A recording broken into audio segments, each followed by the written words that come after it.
Welcome back to another story on Infidelity Tales Lab. Before we begin, tell us, where in the world are you watching from? Now, let's dive into today's story. Chapter 1. The Fool's Purchase. Robert Bobby Hayes had calloused hands that told the story of 30 years in construction, but those same hands shook slightly as he signed the deed to the abandoned Sunset gas station. At 45, with graying temples and crow's feet earned from squinting at blueprints under harsh sight lights, Bobby knew this was either his salvation or his final mistake. The gas station had been shuttered since 1987, its red and white paint peeling like sunburned skin. Weeds pushed through cracks in the concrete where pumps once stood, and the convenience store's windows were boarded up with plywood that had weathered to the color of old bone. But Bobby saw potential where others saw decay. "You're buying what?" Linda Hayes had screeched when he first mentioned it 3 weeks ago. His wife of 23 years stood in their kitchen, her perfectly manicured nails, paid for with money they didn't have, drumming against the granite countertop Trevor Mills had installed at cost. Trevor, their friend and Linda's frequent lunch companion. Bobby should have paid more attention to those lunches. Linda was 42, but fought aging like it was a personal enemy. Blonde highlights covered the gray, and her yoga classes kept her figure trim. She worked as a real estate agent, though her sales had been declining as the market shifted. A gas station, Bobby? We're already behind on the mortgage. It's an investment, Bobby had insisted, though doubt gnawed at him even then. The interstate expansion is coming through in 2 years. This location will be prime real estate. That conversation felt like a lifetime ago as Bobby pocketed the keys. The seller, an elderly man named Harold Kemper, had been eager to get rid of the property. Too eager, perhaps.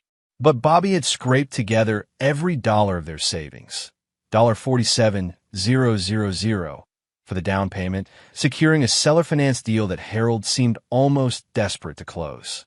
The drive home took Bobby through downtown Millbrook, a town of 8,000 nestled in the rolling hills of central Pennsylvania. Main Street still held traces of its former prosperity, a classic movie theater, a diner with red vinyl booths, and Mills Construction, the company that had built half the new developments around town. Trevor Mills had inherited the business from his father and expanded it aggressively, always wearing expensive suits and driving luxury trucks that gleamed under the streetlights. Bobby's own truck, a 10-year-old Ford with rust spots and a temperamental transmission, felt shabby in comparison as he pulled into his driveway. The colonial house, modest but well-maintained, sat on a street lined with mature maples. It was the kind of neighborhood where people knew each other's business, which made what happened next all the more humiliating.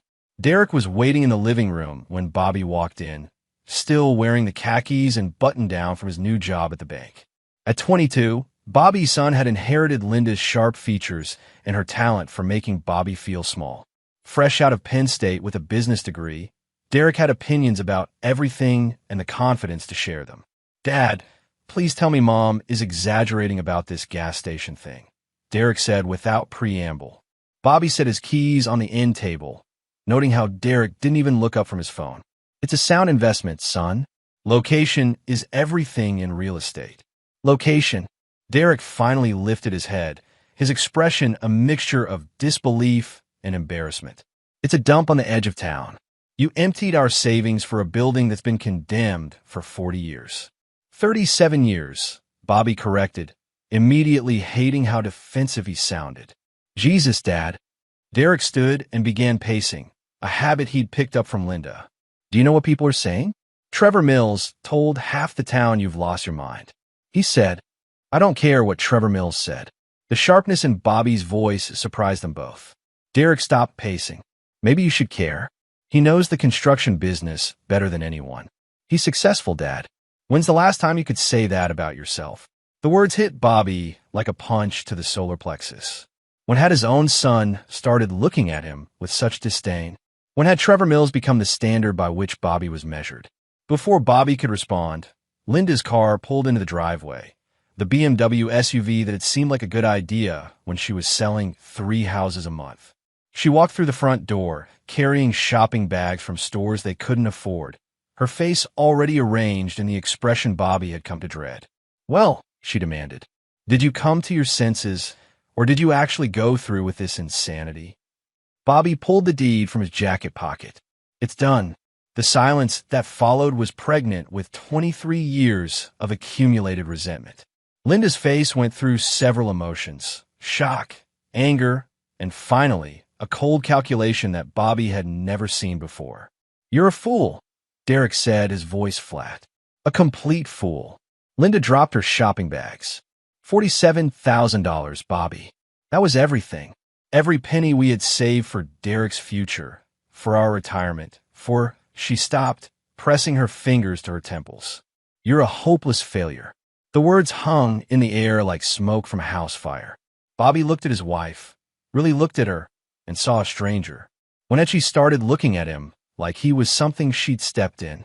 When had Derek learned to speak to him with such contempt? "I'm going to Rebecca's," Linda said, referring to her sister. "I need to think about our future, about Derek's future, about whether we even have one." She gathered her bags and headed for the stairs, then stopped. "Trevor offered to help with Derek's student loans, you know. At least someone in this town has their priorities straight." Bobby stood alone in his living room as his family dispersed like smoke. The deed to the Sunset gas station felt heavy in his pocket, a paper anchor dragging him down. But something else stirred in his chest, something that had been dormant for too long. He'd been called a fool before. By supervisors who promoted less qualified men, by contractors who underbid his estimates, by a world that seemed determined to grind down men like him. But this time felt different. This time, the people calling him a fool were supposed to love him. Bobby walked to the window and looked out at the street where he'd raised his son, where he'd built what he thought was a life worth living. Trevor Mills drove past in his gleaming black F-150, heading toward the part of town where the successful people lived. Tomorrow, Bobby would start cleaning out his gas station. Tonight, he would remember what it felt like to be called a failure by the two people whose opinions mattered most. And somewhere in the darkness behind his ribs, something cold and patient began to take shape. Chapter 2. The Discovery. The Sunset gas station looked even more desolate in the gray morning light. Bobby arrived at sunrise with a thermos of coffee and a toolbox, determined to assess exactly what his $47,000 had bought him. The October air was crisp, carrying the smell of dying leaves and the distant aroma of bacon from Murphy's Diner down the road. Harold Kemper had left behind a ring of keys that looked like they belonged in a medieval dungeon. Bobby worked his way through them systematically, finding that most of the locks had seized decades ago. The front door to the convenience store finally yielded to the seventh key, opening with a groan that seemed to echo from another era. Inside, Tom had stopped in 1987. Faded advertisements for Coca-Cola and Marlboro cigarettes still clung to the walls, and a layer of dust covered everything like a burial shroud. The shelves were empty but intact, and the old cash register sat silent behind a counter marked with coffee rings and cigarette burns. Surprisingly, most of the fixtures were still functional. The lights worked, and the plumbing held pressure when Bobby tested it. But it was the smell that caught his attention. Beneath the mustiness and decay was something else: machine oil and metal, as if industrial equipment had been stored here long after the station closed. The scent was strongest toward the back of the store, behind a door marked "Employees Only." The storage room was larger than expected, running almost the full width of the building. More intriguingly, it had been recently used. While the front of the station had collected decades of dust, this room showed signs of regular activity until perhaps 5 years ago. Oil stains on the concrete floor formed patterns that suggested heavy machinery had been moved in and out repeatedly. Bobby's construction background kicked in as he examined the room more carefully. The electrical panel had been upgraded sometime in the late 1990s, professional work that someone had paid good money for. Ventilation fans had been installed in the ceiling, their housings still clean despite the shutdown. This wasn't a storage room. It was a workshop. Along the rear wall, Bobby found something that made his blood run cold. A section of the cinder block wall had been painted over recently, but not carefully. Beneath the fresh paint, he could make out older markings, spray-painted numbers, and letters that looked like some kind of inventory system. But it was what he found hidden behind a loose panel in the wall that changed everything. The cavity contained a metal filing box, wrapped in plastic and tucked deep into the wall space. Bobby's hands trembled as he pulled it free and set it on the dusty floor. Inside were papers, lots of them, meticulously organized and protected. Bills of lading, shipping manifests, and ledgers dating back to 1995, all bearing the header Mills Construction, Specialized Transport Division. Bobby's breath caught as he read through the documents. Trevor Mills's father, Raymond Mills, had used this location as a transfer point for construction materials. But these weren't ordinary materials. The manifests listed quantities of asbestos tiles, lead-based paints, and other hazardous substances that were being quietly disposed of rather than properly remediated. Thousands of tons over a 12-year period, ending in 2007, coincidentally, the year Raymond Mills died and Trevor took over the company. But the real revelation was in the photographs. Polaroids showing trucks dumping material in what Bobby recognized as Miller's Pond, the same pond that supplied water to 3 residential developments built by Mills Construction in the early 2000s. The same developments where an unusual cluster of cancer cases had emerged in recent years, prompting ongoing lawsuits that Trevor had publicly blamed on faulty municipal water treatment. Bobby sat back on his heels, mind racing. Trevor hadn't just inherited a construction company. He'd inherited a secret that could destroy him. And Harold Kemper, who'd been Raymond Mills's partner in the operation according to these documents, had just sold Bobby the evidence for less than $50,000. The final piece of the puzzle was a handwritten note paperclipped to the last photograph. Harold, everything stays buried as long as the money keeps coming. RM. Below it, in different handwriting. Trevor, the old man's dead, but the deal stands. Double the monthly payment or everything goes public. HK. Bobby understood now why Harold had been so eager to sell, why he'd taken such a low price. Trevor had been paying him hush money for years, but something had changed. Maybe Trevor had stopped paying, or maybe Harold had gotten sick of being dependent on the Mills family's generosity. Either way, Bobby now held the keys to Trevor Mills's kingdom. His phone buzzed with a text from Linda, staying at Rebecca's indefinitely. Derek is right. You've lost your mind. Don't contact me until you're ready to act like an adult. Bobby stared at the message, then at the documents spread around him. An adult. Linda wanted him to act like an adult. He thought about Trevor Mills, who'd built his empire on poison and lies, who'd been sleeping with Bobby's wife while paying blackmail money to keep his secrets buried. He thought about Derek, so quick to worship successful men without questioning how they'd achieve their success. Bobby carefully repacked the documents and sealed the box. As he locked up the gas station and drove home, his mind was already working through possibilities. He'd spent his life building things, houses, bridges, foundations meant to last. But there was another kind of construction, the kind that involved carefully placing pressures and forces until something collapsed under its own weight. Trevor Mills had spent years constructing a lie. It was time someone showed him how easily things could come tumbling down. The house was empty when Bobby arrived, Linda's absence hanging in the air like a held breath. He put the filing box in his basement workshop, hidden behind his tool bench where no one would think to look. Then he opened a beer and sat in his kitchen, staring out at the street where his neighbors were living their normal lives. His phone rang. Trevor Mills. Bobby, hey, heard about your big purchase yesterday. Trevor's voice carried that particular tone successful men used when talking to failures. Condescending sympathy wrapped in false concern. Listen, I wanted to reach out. If you need help getting that property cleaned up, I could probably send a crew over. Professional courtesy, you know?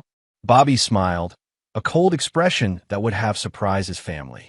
That's generous of you, Trevor, but I think I can handle it myself. You sure? That place has been abandoned for a long time. No telling what kind of environmental issues you might run into. Could be expensive to remediate properly. I'll keep that in mind, Bobby said. Anything specific I should be worried about? The pause was brief, but telling. No, nothing specific. Just, old buildings can be full of surprises. Yes, Bobby agreed. They certainly can. After hanging up, Bobby poured himself another beer and began planning. He had all the time in the world now. Linda was gone. Derek had made his feelings clear, and the gas station sat waiting like a loaded gun. The only question was how to pull the trigger for maximum effect. Trevor Mills had no idea that his carefully constructed world was about to come crashing down. And Bobby Hayes, the fool, the failure, the man who couldn't do anything right, was going to be the one holding the hammer. Chapter 3. Pieces in Motion. 3 days after Linda left, Bobby received divorce papers.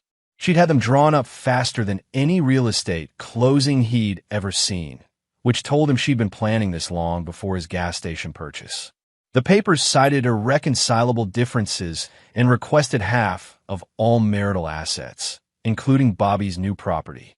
Bobby sat in his empty kitchen, studying the legal documents while rain drummed against the windows. Linda wanted the house, half his pension, and alimony payments that would leave him with barely enough to survive. Her lawyer was Mitchell Brennan, the most expensive divorce attorney in the county, far beyond what Linda could afford on her real estate commissions. Someone was backing her play. Bobby's phone buzzed with a text from Derek. "Mom told me about the divorce. Maybe now you'll stop being selfish and think about what's best for everyone." His own son, 22 years old and already an expert on marriage, relationships, and what constituted selfishness. The rain intensified, matching Bobby's mood as he drove to the gas station. He'd spent the last 3 days researching everything he could about the Mills family and their business empire. Trevor's father, Raymond, had started with a small concrete company in the 1970s and built it into the dominant construction firm in 3 counties. Trevor had inherited smoothly in 2007, expanding into commercial development and government contracts. But the public record told only part of the story. The documents Bobby had found painted a picture of systematic environmental crime spanning over a decade. Raymond Mills had turned the gas station into a clearinghouse for hazardous materials that should have been properly disposed of. Instead, they'd been dumped in isolated locations around the county, poisoning groundwater and soil that thousands of people now called home. The beauty of the scheme was its simplicity. Mills Construction would bid on remediation jobs, removing asbestos from old schools, lead paint from government buildings, contaminated soil from industrial sites. They'd get paid to clean up the mess. Then instead of paying the enormous fees for proper disposal, they'd dump everything in remote locations and pocket the difference. The Sunset gas station had been their logistics hub, far enough from town to avoid notice, but close enough to serve multiple dumping sites. Bobby unlocked the storage room and spread out a county map he'd purchased that morning. Using the GPS coordinates from the shipping manifests, he marked every location mentioned in the documents. 17 sites in total, scattered across 3 counties. Miller's Pond was just one of many. The pattern was clear. Raymond Mills had been brilliant in his selection of dump sites, abandoned quarries, remote wetlands, and used corners of state forest land. Places where discovery was unlikely for decades, if ever. But the cancer clusters in the Meadowbrook, Sunset Hills, and Pine Ridge developments all traced back to groundwater contaminated by these dumps. Trevor Mills knew. The documents made that clear. After his father's death, he'd continued paying Harold Kemper to keep quiet about the operation. But Trevor had made one crucial mistake. He'd stopped cleaning up his father's messes and started creating new ones. A separate folder contained records from 2008 onwards, documenting continued illegal dumping by Trevor's crews. The old man might have been a criminal, but at least he'd been smart about it. Trevor was sloppy, arrogant, and greedy. He'd kept using some of the same dump sites while expanding into new territory, including a wetland preserve that bordered the elementary school. Bobby's phone rang, interrupting his research. Linda's name appeared on the screen. "Bobby, we need to talk." Her voice was different, nervous where it had been cold, almost pleading where it had been demanding. Bobby hadn't heard her sound uncertain in years. "About what, Linda?" "About us. About this whole situation." She paused, and Bobby could hear voices in the background. "Maybe I was too hasty with the divorce papers. Maybe we can work something out." "Where are you?" Another pause. "I'm at Trevor's office. He offered to mediate, help us find a solution that works for everyone." Bobby smiled, that cold expression becoming more familiar each day. "I'll be right there." Mills Construction occupied a modern glass building on the edge of town's business district. Bobby had driven past it countless times, watching it grow from a small office into a sprawling complex that housed 60 employees and millions of dollars in equipment. Trevor's personal office was on the third floor, with floor-to-ceiling windows that offered a commanding view of the town he'd helped shape. Linda was waiting in the reception area, looking smaller than Bobby remembered. She wore a navy business suit and had her hair pulled back severely, as if she were attending a funeral. She wouldn't meet his eyes when he approached. "Bobby." Trevor emerged from his office wearing a charcoal suit that probably cost more than Bobby made in a month. "Thanks for coming. I thought it might help if we could all sit down and talk through this situation like adults." The conference room was all glass and chrome, designed to intimidate.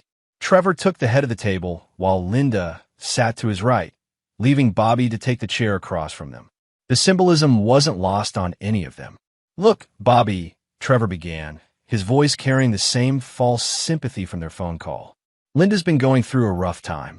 The stress of your financial situation has been hard on her, on your whole family." Bobby nodded, saying nothing. "The thing is," Trevor continued, "I've been thinking about ways to help. Your gas station, for instance. I might be interested in purchasing it from you. Save you the headache of trying to develop it yourself." "At what price?" "Well, given the condition of the property, the environmental risks, the cost of bringing it up to code." Trevor shrugged. "I could offer you $30,000.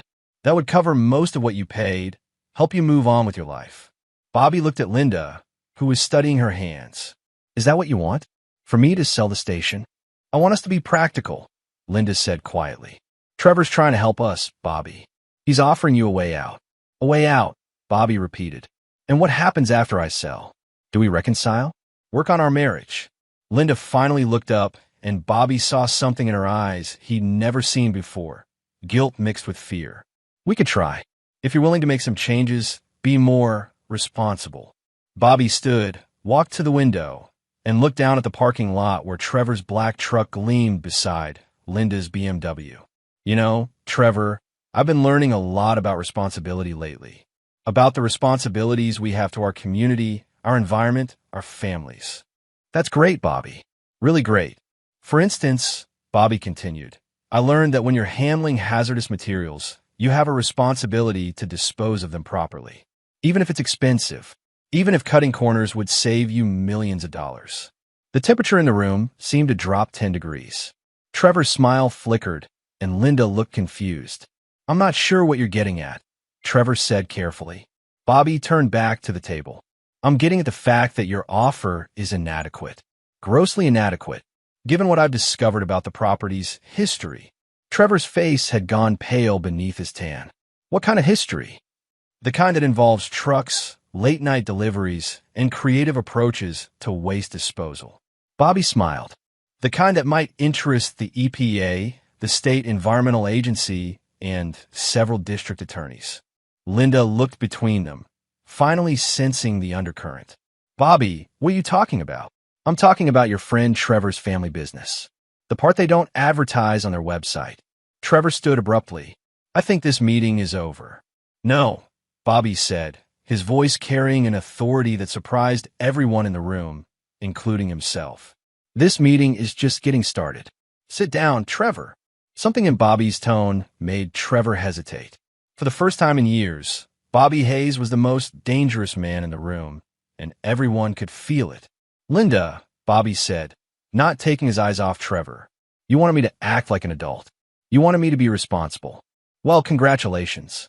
You're about to see exactly what that looks like." Chapter 4. The Education of Linda Hayes. Linda Hayes had married Bobby, thinking she understood exactly what kind of man he was: steady, reliable, predictable to the point of boredom. In 23 years of marriage, she'd never seen him lose his temper, never seen him scheme or manipulate, never seen him be anything other than a straightforward construction worker who'd swept her off her feet in college. The man sitting across from her in Trevor's conference room was someone else entirely. "Bobby, you're scaring me," Linda said, and meant it. There was something in her husband's eyes she'd never seen before, a cold calculation that made her stomach clench. Good, Bobby replied. You should be scared. Both of you should be. Trevor had sat back down, but perched on the edge of his chair like he was ready to run.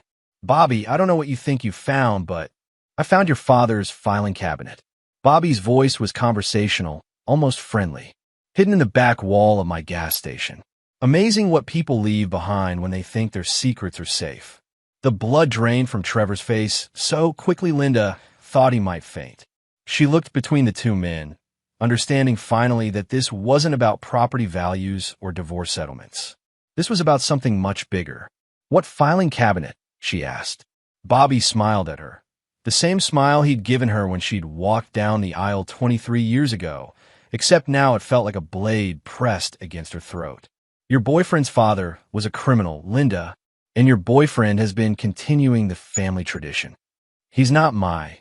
Linda stopped, realizing that denial was pointless now. Of course he is. Bobby's tone was matter of fact. Do you think I'm stupid? Do you think I haven't noticed the lunch dates, the late-night phone calls, the way you light up when his name comes up in conversation? Linda felt tears building, but refused to let them fall. Not here. Not in front of Trevor, who was staring at Bobby like he was watching a time bomb countdown. The interesting thing, Bobby continued, is how this all fits together. Trevor needed someone with access to property records, someone who could identify homes built on contaminated land before the residents figured it out. Someone who could help his family's victims sell their houses quickly, quietly, before the cancer clusters became front-page news. Linda's stomach dropped. Bobby, I never...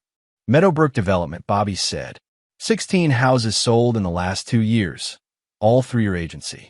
Every one of them built over land contaminated by Mills construction. What was your commission on those sales, Linda? 30,000? 40? She couldn't speak. The numbers were dancing in her head.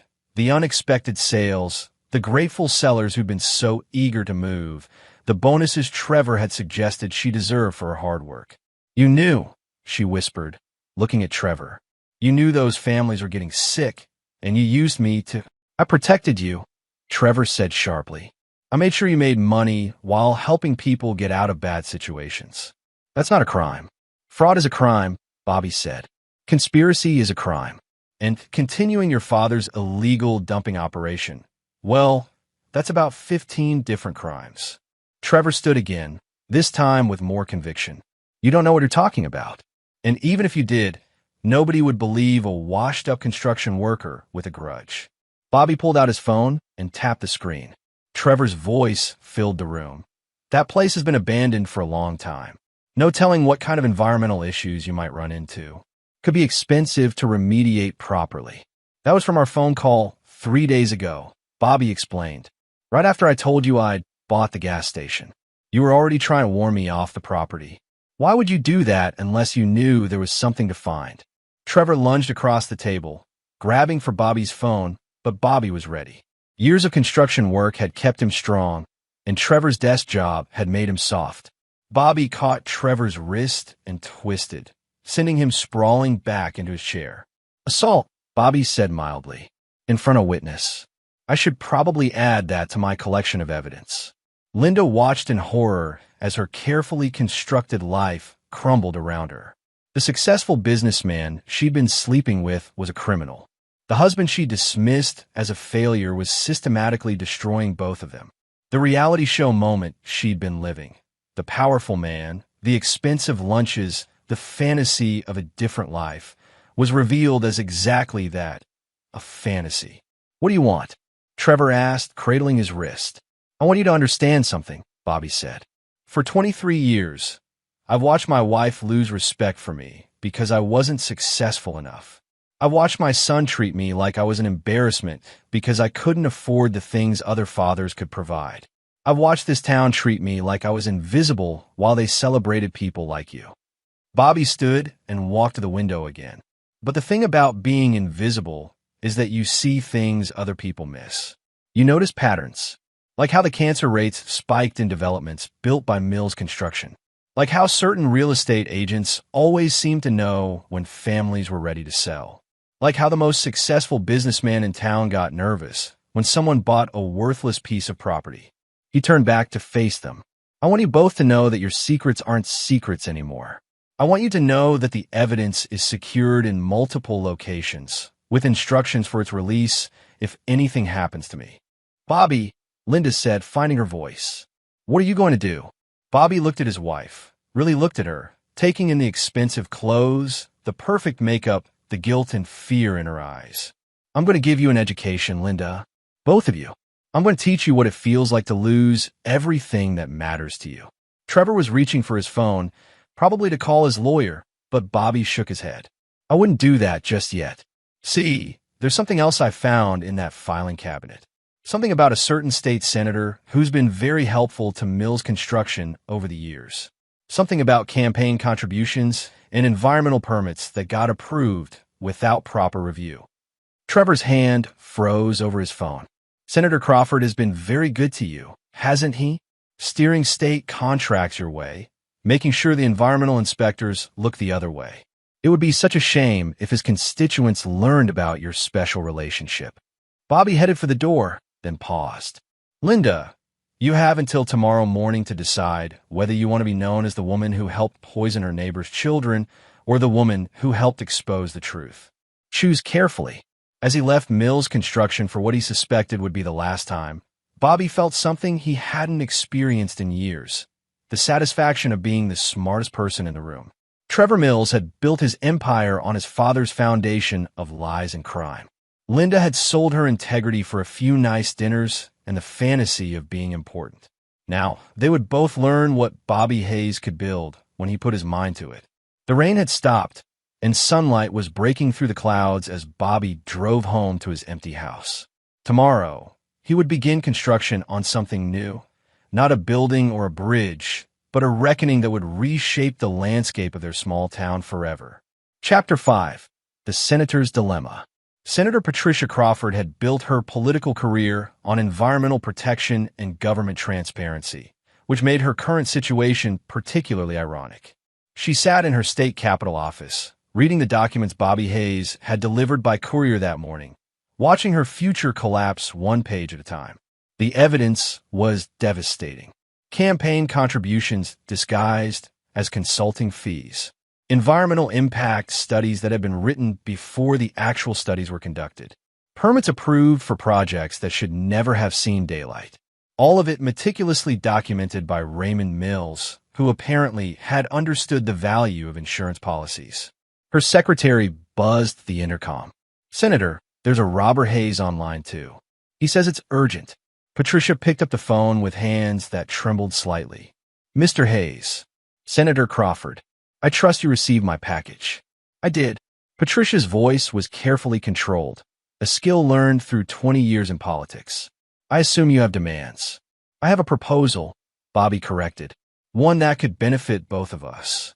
Patricia looked out her office window at the Capitol grounds, where protesters were already gathering for the afternoon session on the new Environmental Protection Bill. Her bill. The irony was suffocating.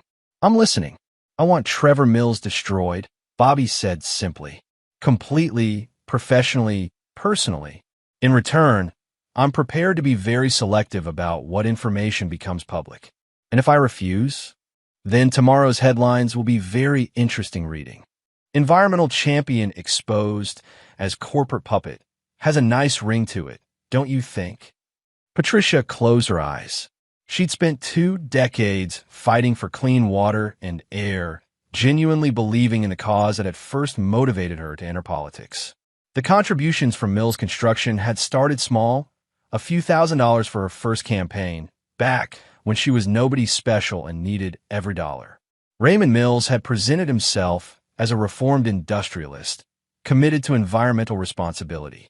By the time she realized what she'd gotten herself into, she was in too deep to escape. The money had grown larger, the favors more significant, the compromises more damaging to her soul.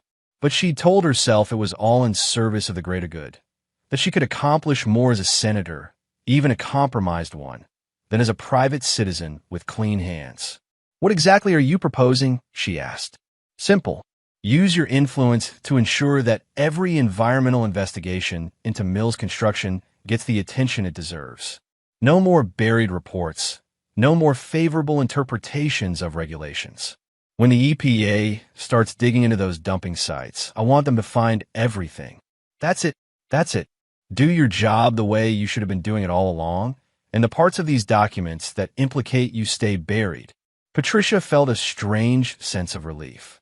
After years of being trapped between her principles and her political survival, Bobby Hayes was offering her a path to redemption. It would still cost her relationship with Mills Construction, the money that had funded her campaigns, probably her political career in the long run. But for the first time in a decade, she could imagine sleeping soundly. What about Trevor specifically? I can't just target his company without cause. Oh, you'll have cause, Bobby said. Lots of it.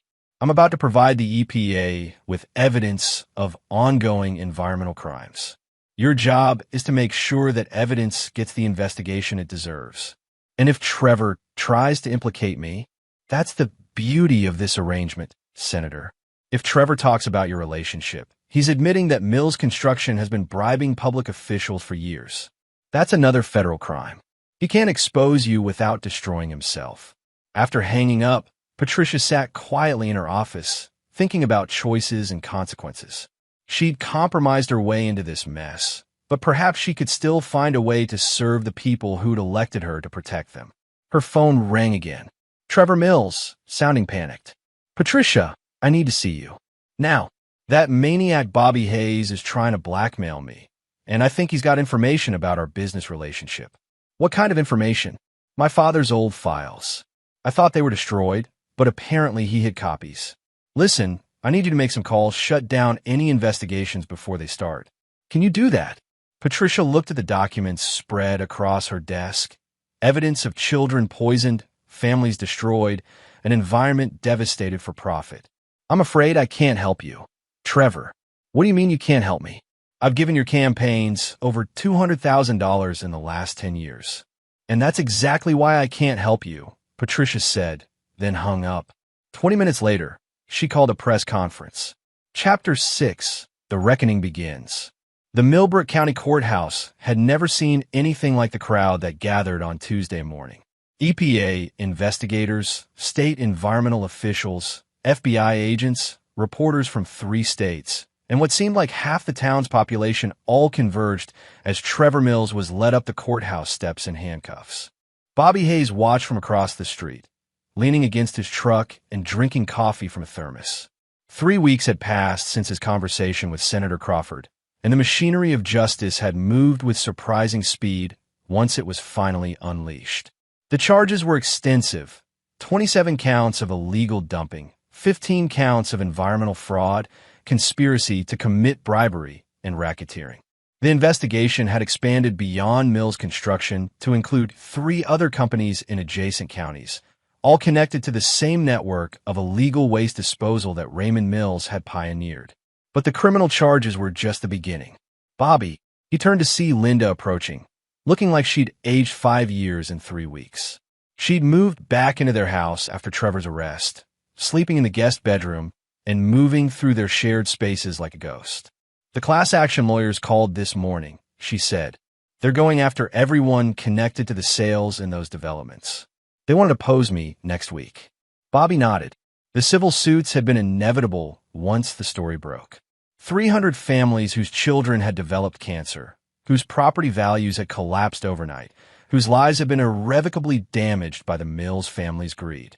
The lawsuits would drag on for years and bankrupt everyone involved, including Linda. What will you tell them? Linda wrapped her arms around herself against the October wind. The truth. That I didn't know, but I should have. That I was so busy chasing money and status that I didn't ask the right questions. And Trevor. Trevor's lawyer says he might cooperate with prosecutors if they reduce the charges. He's already started talking about people who were supposed to be his friends. She looked at Bobby with something that might have been respect. He's not the man I thought he was. Bobby almost smiled. What kind of man did you think he was? Strong. Successful. Someone who had control of his life. Linda paused. Someone who wasn't you. The words might have hurt once, but Bobby felt nothing. And now I see that you were the strong one. All those years, I thought you were weak because you followed the rules, because you didn't cut corners, because you couldn't provide the things other men could provide. I was wrong. Bobby looked back at the courthouse, where Trevor Mills was disappearing into a system that would grind him up as efficiently as he'd ground up everyone else. Being strong isn't about having power over other people, Linda. It's about having power over yourself. Trevor never understood that. Derek appeared on the courthouse steps, looking uncomfortable in his bank-issued suit.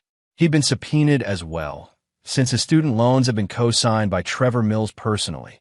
Loans that investigators now suspected were another form of bribery, intended to secure Linda's cooperation through her son. "He hates me," Linda said, watching Derek scan the crowd. "He hates the situation. There's a difference. Will you ever forgive me?" Bobby considered the question seriously. 3 weeks ago, he would have said yes without hesitation, so desperate was he to hold onto whatever scraps of his family remained. But the man who'd signed those divorce papers in Trevor's office was gone, replaced by someone harder and more clear-eyed. "I might forgive you eventually," he said, "but I'll never trust you again. And I'll never forget what you chose when the choice mattered." Linda nodded, tears finally coming. "The divorce will go through. The divorce will go through. You can keep the house. I won't need it much longer anyway. Where will you go?" Bobby finished his coffee and screwed the cap back on his thermos. The gas station was already being transformed, bulldozers working to clear the contaminated soil, while EPA investigators cataloged every piece of evidence. When the cleanup was finished, the property would be worth exactly what Bobby had paid for it. Nothing. But it had already given him everything he'd needed. "I haven't decided yet. Somewhere I can start over." "Bobby," Linda's voice was small, uncertain. "Do you think there's any chance we could?" "No," Bobby said gently but firmly. "There isn't." As he walked back to his truck, Bobby thought about the last conversation he'd had with Trevor Mills. It had been 2 days after the arrest, a desperate phone call from the county jail. "This is insane, Bobby. You're destroying innocent people over something my father did 40 years ago. Your father died in 2007, Trevor. The dumping continued until last year. You made that choice. It was just business. Nobody was supposed to get hurt. Tell that to the families in Meadowbrook. Tell that to the Hendersons, whose 8-year-old daughter has leukemia. Tell that to the Kowalskis, who lost their son last month." The line had been quiet for a long moment. "What do you want? Money? I can make this worth your while." "I want you to understand something," Bobby had said.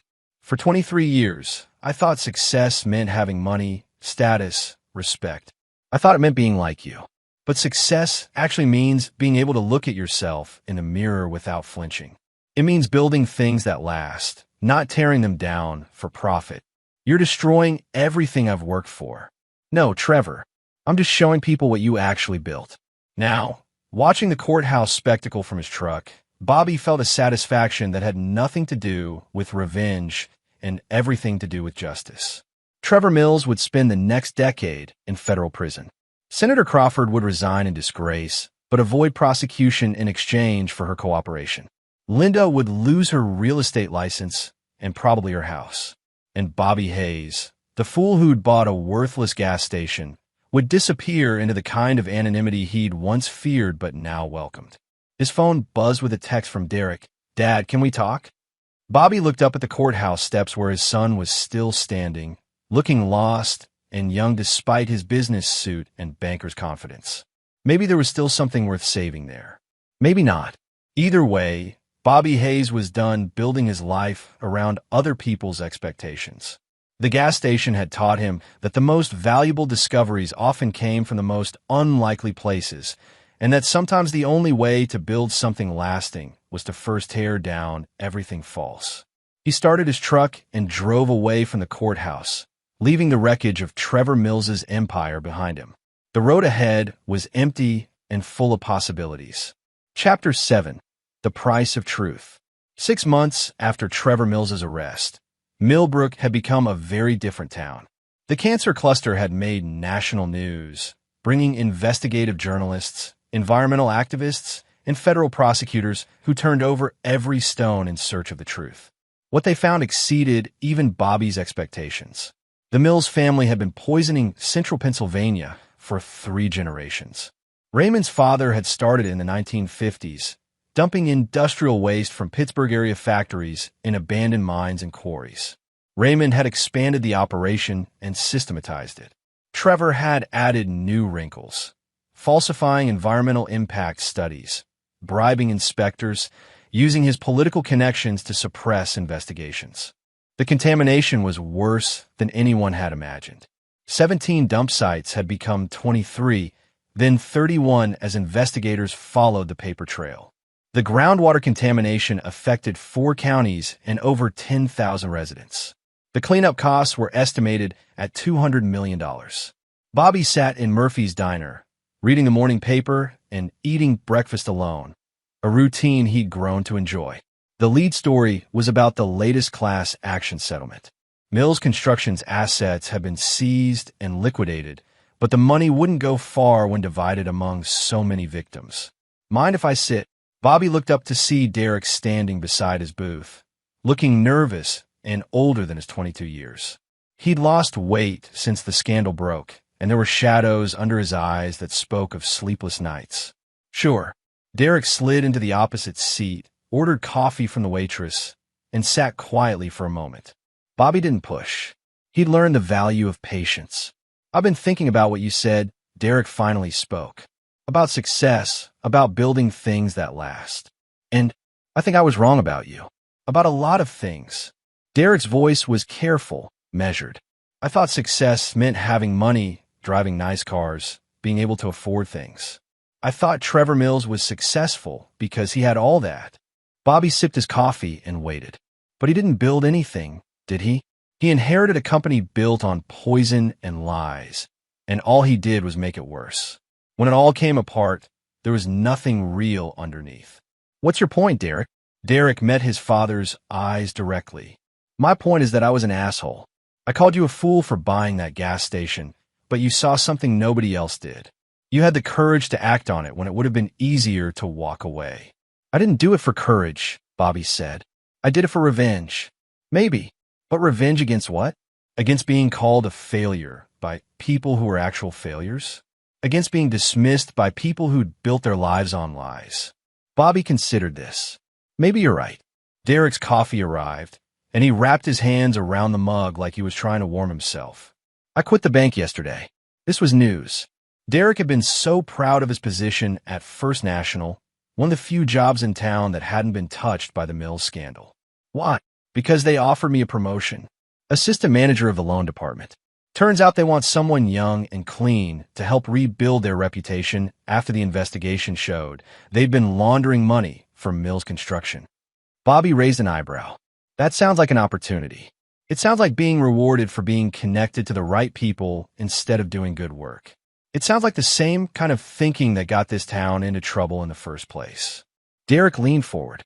I want to do something real, Dad. Something that matters. I've been thinking about engineering, maybe environmental cleanup. There's going to be a lot of work in that field in the coming years. That would mean going back to school. Yeah, I know I don't have any right to ask, but I was wondering, could you help me figure out how to do it right this time? Not the shortcuts, not the easy way. The right way.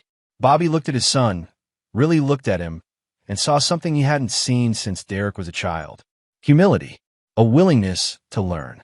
The kind of character that could actually build something lasting. I might be able to help with that. They talked for another hour about schools and careers and the kind of man Derek wanted to become. It wasn't a complete reconciliation. There was too much damage for that, but it was a beginning. When Derek left, Bobby felt something he hadn't experienced in months. Hope for his family. His phone rang. Linda. Bobby, can you come over? There's something I need to show you. 20 minutes later, Bobby stood in the living room of the house where he'd raised his son and buried his marriage.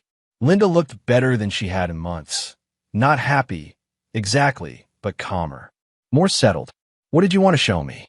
Linda handed him a letter from the Pennsylvania Real Estate Commission.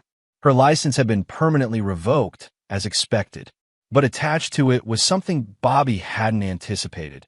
A character reference letter from Patricia Crawford, commending Linda for her cooperation with investigators and her efforts to help affected families navigate the legal process.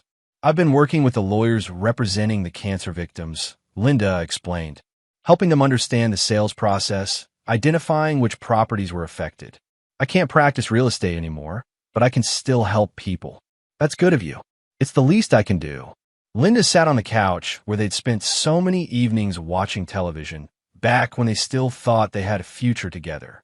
I've been thinking about what you said about choices that matter. I made the wrong choice, Bobby. I chose status over integrity, excitement over loyalty. I chose a fantasy over my real life. Bobby sat across from her in his old recliner. Why are you telling me this? Because I want you to know that I understand now. What I lost, what I threw away. You were never weak, Bobby. You were strong enough to live by your principles even when they cost you things you wanted. I was the weak one. They sat in comfortable silence for a while, two people who'd shared half their lives but would never share the other half. Derek came to see me today, Bobby said eventually. He told me he was going to. What did you think? I think he's learned something valuable. Pain can be a good teacher if you let it. Linda smiled sadly. What about me? Have I learned anything valuable? Bobby considered the question seriously. You've learned that actions have consequences. That's not nothing. Is it enough? It's a start. When Bobby left the house that evening, he felt lighter somehow. Not forgiven.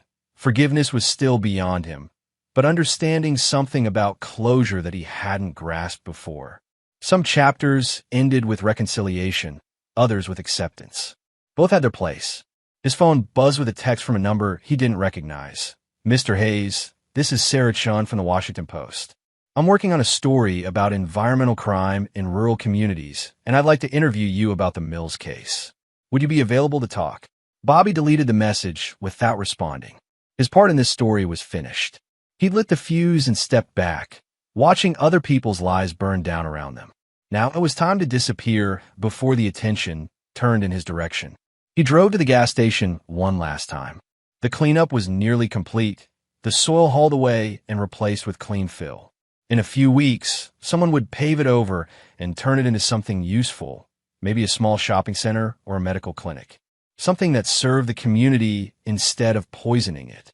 The storage room where he'd found the filing cabinet was gone, demolished and buried under tons of clean earth. But the consequences of what he'd found there would ripple through the region for decades to come. Environmental regulations would be tightened. Politicians would be more careful about their corporate relationships. Companies would think twice before cutting corners that cost people their lives. Bobby Hayes had built something after all, not a bridge or a building, but a reckoning that would protect future generations from the kind of predators who nearly destroyed his town. As he drove away from the gas station for the last time, Bobby felt the satisfaction of a job well done. Tomorrow, he would start looking for a new place to live, a new life to build. Somewhere quiet, where the past couldn't find him and the future stretched out like an open road. Chapter 8. New Foundations.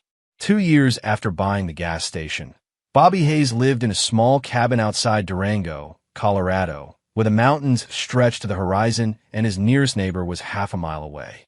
He'd found work with a local construction company that specialized in sustainable building, solar installations, green roofing, houses designed to last a century instead of a decade.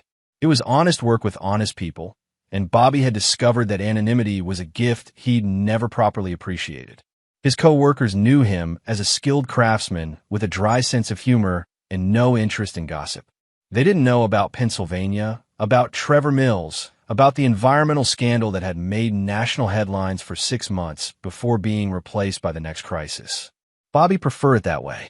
His phone rang while he was eating dinner on his porch, watching elk graze in the meadow below. Derek's name appeared on the screen, their weekly call. Hey, Dad. How's Colorado? Quiet. How's school? Derek was in his second semester at Colorado State, studying environmental engineering and living in a studio apartment he could barely afford. He worked nights at a campus coffee shop to pay for textbooks and groceries, a humbling experience for someone who'd once expected success to be handed to him. Brutal, Derek admitted. Organic chemistry is kicking my ass, but I'm getting through it. They talked about classes and work and the weather, the kind of mundane conversation that had become precious to Bobby because it meant his son was building a real life instead of a fake one. Any word from home? Bobby asked. Mom's doing better. She got a job at the county social services office, helping families navigate the victim compensation program.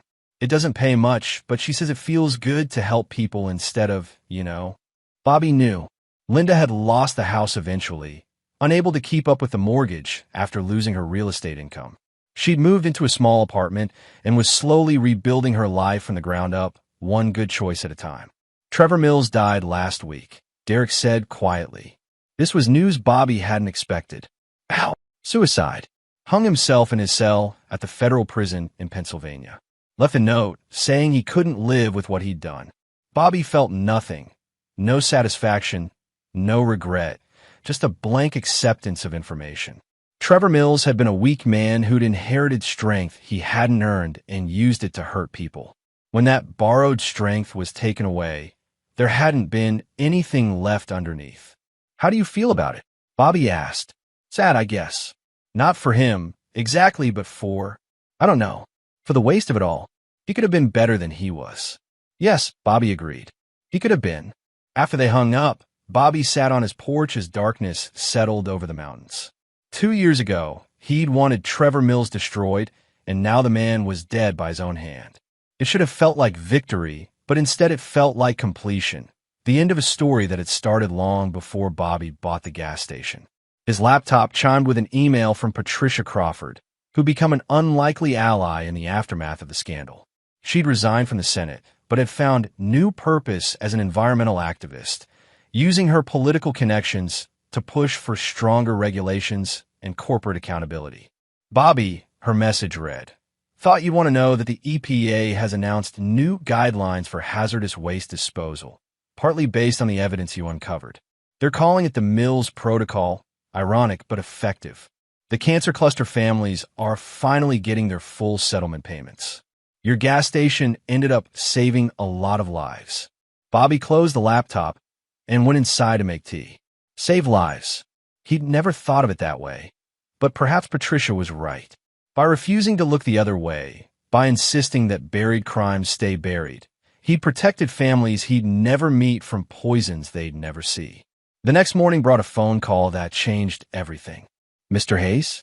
This is Dr. Amanda Torres from the Environmental Protection Agency. I'm calling because we have a situation in Nevada that's very similar to what you uncovered in Pennsylvania. A construction company with a long history of illegal dumping, possible political corruption, communities that are getting sick and don't know why. Bobby listened as Dr. Torres described a familiar pattern. Cancer clusters near new developments, mysterious construction delays, environmental impact studies that seem designed to obscure rather than illuminate. We were hoping you might be willing to consult on the investigation. Your experience with the Mills case would be invaluable. I'm not an investigator, Bobby said. I'm just a construction worker who got lucky. You're a construction worker who knew what to look for and had the courage to act on it. That's exactly what we need. Bobby looked out his kitchen window at the mountains, thinking about the quiet life he'd built for himself. It was a good life, peaceful and honest. But Dr. Torres was right. He had skills now that other people needed. Knowledge about how predators operated, how they hid their crimes, how they could be exposed. I'll need to think about it. Of course. But Mr. Hayes, there are children getting sick in Nevada. Families who don't know why their water tastes funny or why their property values are dropping. They need someone who understands how these cases work. After hanging up, Bobby made coffee and sat on his porch, watching the sun climb over the mountains. He'd spent 2 years running from his past, building walls between himself and the world that had hurt him. But perhaps it was time to tear down those walls and use what he'd learned to help other people. His phone buzzed with a text from Derek. Dad, saw a news story about some environmental problems in Nevada. Made me think of you. Hope you're staying out of trouble. Bobby smiled and typed back. Actually, I'm thinking about getting into some trouble. The good kind. An hour later, he called Dr. Torres back and accepted her offer. 2 weeks later, Bobby Hayes was standing in the desert outside Las Vegas, looking at an abandoned mining operation that bore an uncomfortable resemblance to the sites he'd found in Pennsylvania. The same pattern of trucks arriving at night, the same carefully falsified paperwork, the same political connections that kept investigators at bay. But this time, Bobby wasn't alone. He had the full resources of the EPA behind him, along with state investigators who knew what they were looking for and federal prosecutors who weren't afraid to take on powerful interests. This time, the criminals wouldn't have a 40-year head start. As Bobby walked across the contaminated ground, taking soil samples and photographing evidence, he thought about the strange journey that had brought him here. 2 years ago, he'd been a failed husband and a disappointing father, dismissed by his family and forgotten by his community. Now, he was Bobby Hayes, environmental investigator, the man who'd exposed the Mills conspiracy and was building a new career on the foundation of that success. Not success measured in money or status, but success measured in problems solved and lives protected. His phone rang. "Linda, Bobby, I just saw the news story about Nevada. Are you involved in that?" "I am. Be careful. These people are dangerous." Bobby looked across the desert at the mountains shimmering in the heat. Somewhere out, there were families who didn't know they were being poisoned, children who would develop cancer if no one acted to stop it. "So, am I," he said, and meant it. Chapter 9. The Reckoning Complete. 5 years after purchasing the Sunset gas station, Bobby Hayes had become something he'd never expected to be. Famous. Not Hollywood famous, but infamous enough that environmental lawyers knew his name and corporate executives whispered about him in boardrooms. The man who destroyed Trevor Mills had become the man who specialized in destroying corporate criminals who thought they were untouchable. The Nevada case had led to arrests, convictions, and a $100 million cleanup. That success had led to consulting work in Arizona, then Oregon, then back to Pennsylvania for a case involving pharmaceutical waste. Bobby had developed a reputation for finding evidence that others missed and building cases that prosecutors couldn't lose. He'd also become rich in the process. Not Mills Construction rich, but comfortable enough to choose his cases based on merit rather than money. On this particular October morning, Bobby sat in his Denver office, reviewing files for a case in North Carolina, when his assistant knocked on the door. "There's someone here to see you," Maria said. Says his name is Michael Breslin, and it's about the Mills case. Bobby looked up, curious. The Mills case had been officially closed for 3 years, Trevor dead, and his company liquidated. What could possibly be left to discuss? Michael Breslin was a thin man in his 50s with nervous eyes and the look of someone carrying a burden too heavy for his shoulders. He sat across from Bobby's desk and fumbled with a manila folder that looked like it had been handled too many times. "Mr. Hayes, I don't know if you remember me. I was a foreman for Mills Construction back in the day. Worked there for 15 years before the whole thing collapsed." Bobby remembered the name from the employee list he'd reviewed during the investigation. "What can I do for you, Mr. Breslin?" "It's what I can do for you." Breslin opened the folder and spread out photographs, Polaroids that looked like they'd been taken in the 1990s. "These are from job sites that weren't in Raymond Mills's files. Places we dumped waste that never made it into the official records." Bobby leaned forward, studying the images. More trucks, more illegal dumping, more contaminated sites that had never been investigated or cleaned up. "Why didn't you come forward during the original investigation?" Breslin's hands shook as he gathered the photos. "Because I was part of it. I knew what we were doing was wrong, but I needed the job. I had 3 kids and a wife, and Mills paid better than anyone else in the county. I told myself it wasn't my responsibility, that I was just following orders." "What changed your mind?" "My grandson." Breslin's voice broke slightly. 8 years old, diagnosed with leukemia last month. Lives in one of the developments that Mills built over contaminated land. Land I helped contaminate. Bobby felt the familiar cold anger that had sustained him through 5 years of environmental investigations. Another family destroyed by the Mills legacy. Another child paying the price for adult greed and cowardice. How many sites are we talking about? 12 that I know of personally. Maybe more. Some of them are under schools now, Mr. Hayes. Elementary schools. Bobby studied the photographs more carefully, cross-referencing them with maps in his head. The locations were scattered across 4 counties, most of them in areas that had been rural in the 1990s but were now heavily developed. "Do you have documentation?" "Shipping manifests, disposal records." "Some. Hidden in my garage for 25 years, eating at me like cancer." Breslin met Bobby's eyes. "I know I'm just as guilty as the rest of them. I know coming forward, now it doesn't make up for staying quiet then. But my grandson is dying, and I can't live with the secret anymore. Bobby understood. Guilt was a powerful motivator, especially when it was backed by the possibility of redemption. What do you want from me? I want you to finish what you started. I want every one of these sites investigated and cleaned up. I want the people responsible held accountable, even if one of them is me. Bobby leaned back in his chair, considering. The Mills case had been satisfying, but incomplete. They'd found 17 contaminated sites when the real number was apparently closer to 30. Children were still getting sick from poisons buried decades ago, and the people responsible had escaped justice by dying before their crimes were fully exposed. Mr. Breslin, if I take this on, it's going to get ugly. There will be more arrests, more companies destroyed, more families whose secrets get dragged into the light. Are you prepared for that? Mr. Hayes, my grandson weighs 60 pounds and can't keep food down.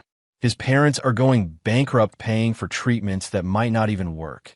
If exposing the truth can prevent other families from going through this, then yes, I'm prepared for anything. Bobby nodded. There's something you should know. If we do this, if we reopen the Mills investigation and expand it to include these new sites, you'll probably be charged as an accessory. The statute of limitations may have run out on some of it, but not all. I know. I've already talked to a lawyer, and he said I'll probably do time. But my grandson is going to do time too, in hospital beds and chemotherapy suites.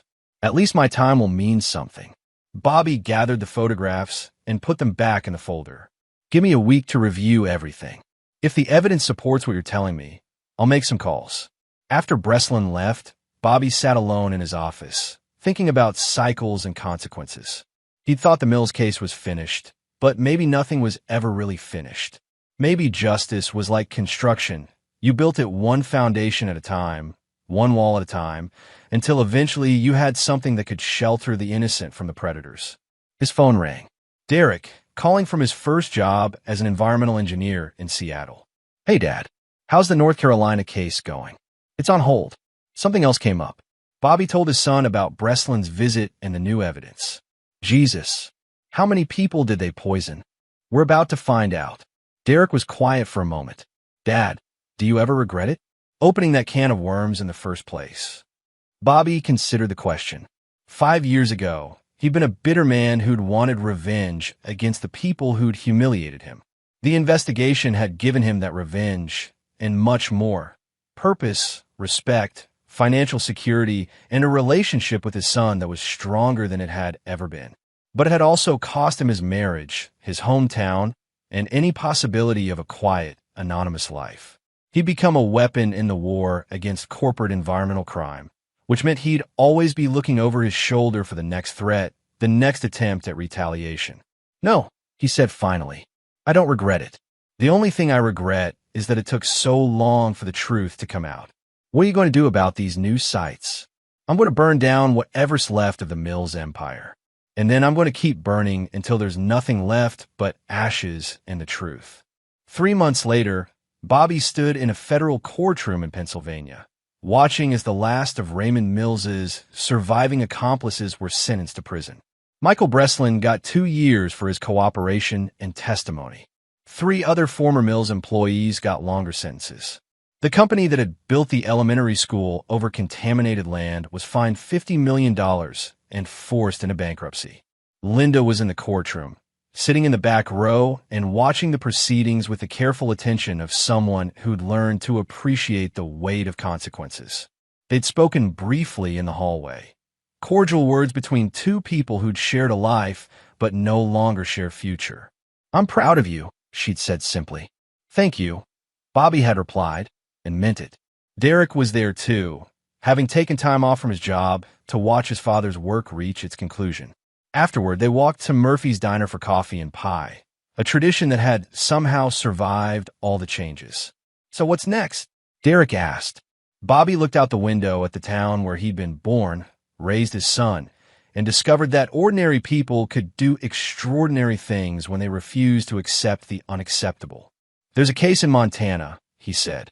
Mining company that's been poisoning groundwater for 30 years. The locals are starting to ask questions. Derek smiled. The Bobby Hayes Cleanup Service, traveling wherever environmental criminals fear to tread. Something like that. As they sat in the diner, where Bobby had eaten countless meals during his years as an invisible construction worker, he reflected on the strange journey that had brought him here. The gas station had been demolished years ago, replaced by a small park with a memorial plaque honoring the cancer victims. But the foundation it had provided, the evidence, the connections, the skills, the purpose, that foundation was still supporting the structure of his new life. Trevor Mills was dead. His company was gone. His political allies had been exposed and driven from office. The poison he'd spread was being slowly cleaned from the earth, one contaminated site at a time. But more importantly, the example had been set. Corporate criminals now knew that their secrets could be exposed, that their crimes would be investigated, that their victims would be avenged. Children would grow up in cleaner communities because the Mills case had shown that environmental crime carried real consequences. Bobby Hayes had built something after all, not a building or a bridge, but a legacy of accountability that would protect generations of families from the kind of predators who'd once seemed untouchable. As he and Derek left the diner and walked to their cars, Bobby felt the deep satisfaction that came from work well done.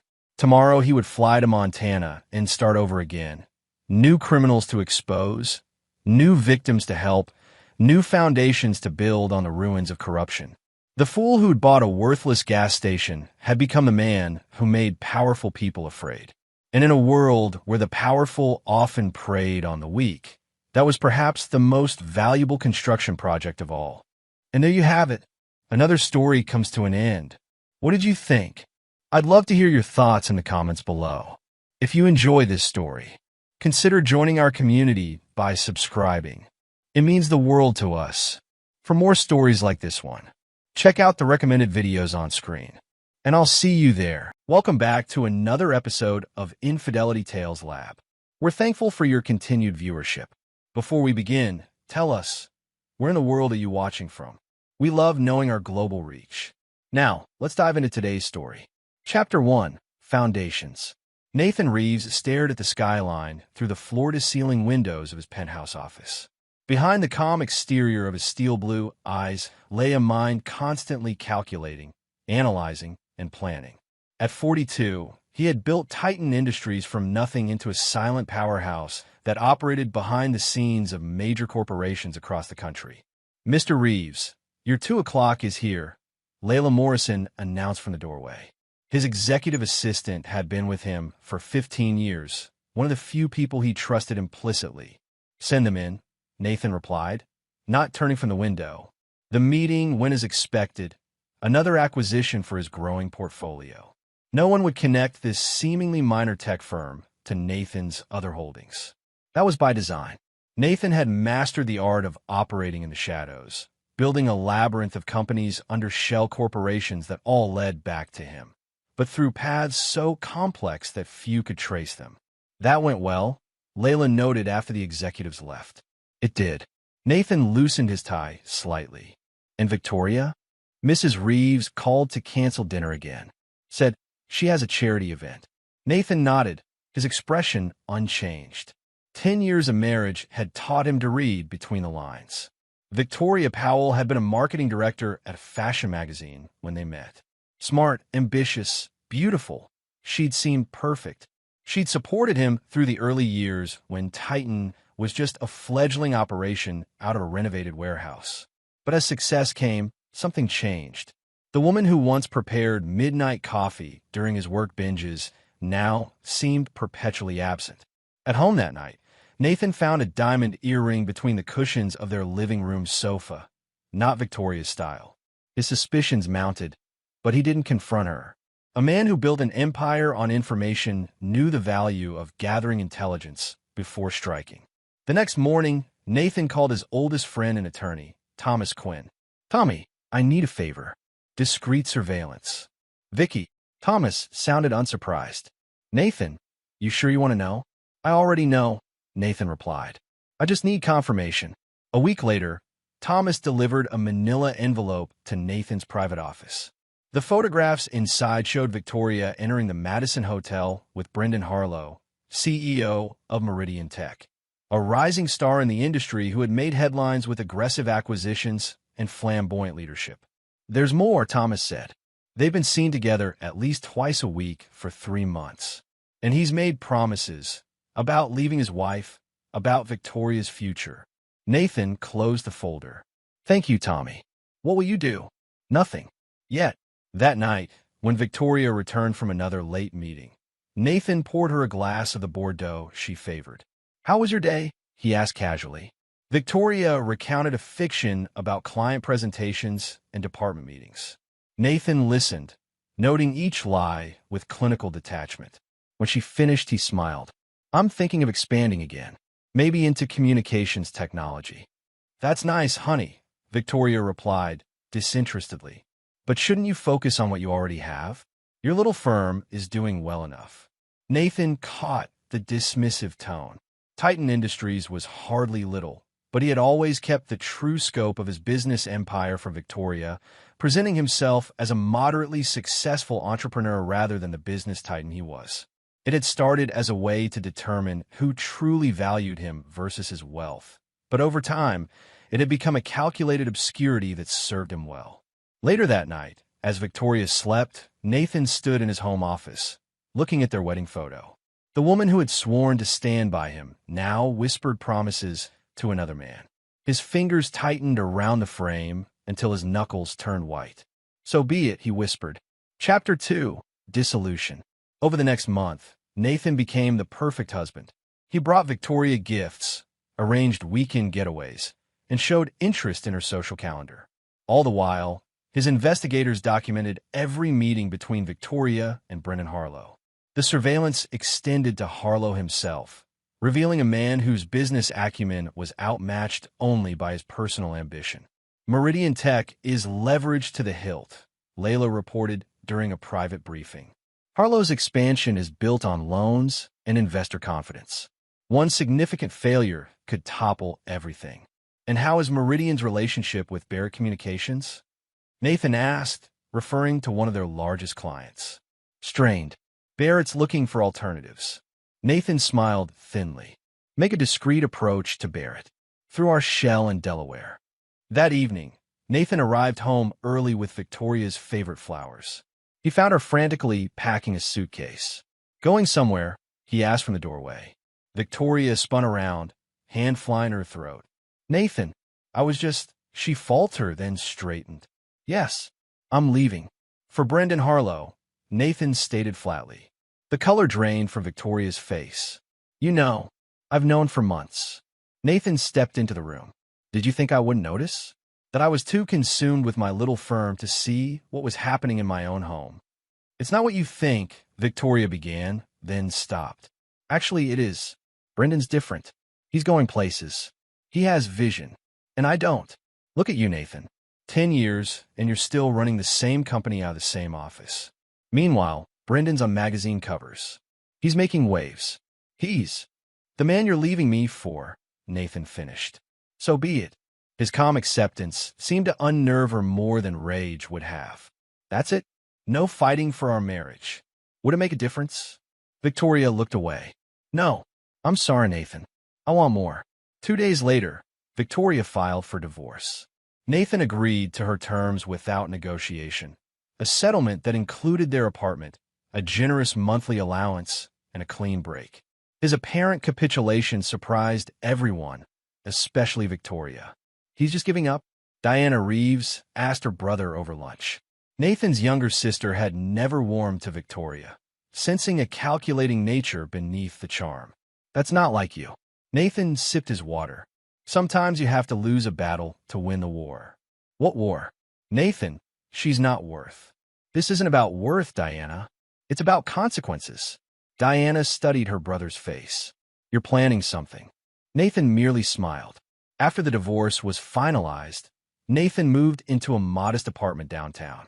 He maintained his usual work schedule, though Thomas noticed an increased intensity in his friend's focus.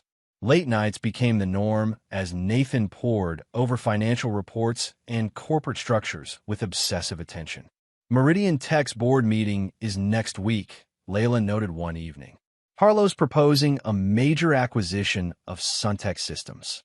An overreach, Nathan murmured. Barrett Communications? They've terminated their contract with Meridian. Our subsidiary has secured a preliminary agreement. Nathan nodded. Excellent. And the other matter? Layla handed him another folder. Full background on Harlow. Everything from high school to his current financial situation. The man has skeletons, Nathan. As Nathan reviewed the files, a plan crystallized. One that would require patience, precision, and perfect timing. Victoria and Brendan thought they were writing a new chapter. They didn't realize they were merely characters in a story Nathan was authoring. A story that would end exactly as he designed. Set up a meeting with the Phoenix Group. Nathan instructed Layla, it's time to make a significant investment. Chapter 3, Positioning. 6 months after the divorce, Nathan executed the first move in his meticulously crafted plan.